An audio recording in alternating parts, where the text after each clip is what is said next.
Hi friends, எல்லோரும் எப்படி இருக்கீங்க? வாங்க இன்றைக்கி ஒரு சூப்பரான டிப்ஸோடு தான் நான் உங்களை மீட் பண்ண வந்திருக்கேன். அதாவது பார்த்திங்கன்னா, நம்ம வீட்டில் எல்லாருமே செம்பருத்தி பூ செடி வளர்ப்போம்.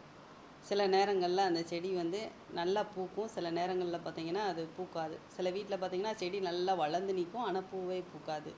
இதுக்கு என்ன பார்த்திங்கன்னா, அதுக்கு வந்து தேவையான சத்துக்கள் வந்து கிடைக்கலன்னு சொல்லி தான் அர்த்தம். ஸோ நம்ம வந்து நல்ல பூ பூக்கிறதுக்கு என்னன்னு சொல்லி ஒரு சூப்பரான டிப்ஸ் இந்த வீடியோவில் நான் உங்களுக்கு சொல்கிறேன். கடைக்கு போங்க, கடைக்கு போயிட்டு அயன் டெஸ்ட்டுன்னு சொல்லி கேளுங்க, கண்டிப்பாக கிடைக்கும். அதை வாங்கிட்டு வந்துட்டு டைரெக்டாக வந்து நம்ம அப்படியே வந்து செடியில் அதை வந்து அப்ளை பண்ண முடியாது.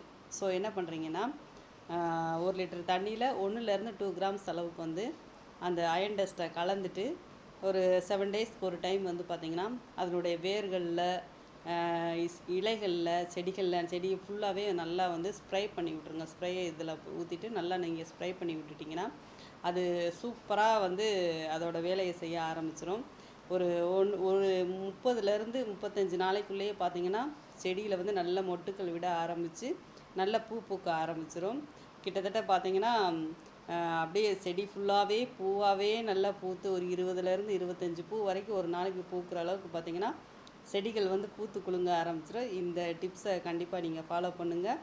இந்த வீடியோ உங்களுக்கு பிடிச்சிருந்துச்சுன்னா லைக் பண்ணிவிட்டு நம்ம சேனலை சப்ஸ்கிரைப் பண்ணிடுங்க. கண்டிப்பாக வந்து இந்த மாதிரி வீடியோ உங்களுக்கு வேணும், இந்த மாதிரி நான் டிப்ஸ் சொல்கிறது உங்களுக்கு பிடிச்சிருந்துச்சுன்னா கமெண்ட் பண்ணுங்கள். கண்டிப்பாக நான் டெய்லி ஒரு டிப்ஸோடு நான் வந்து உங்களை சந்திக்கிறேன். ஓகே, பாய், தேங்க்யூ.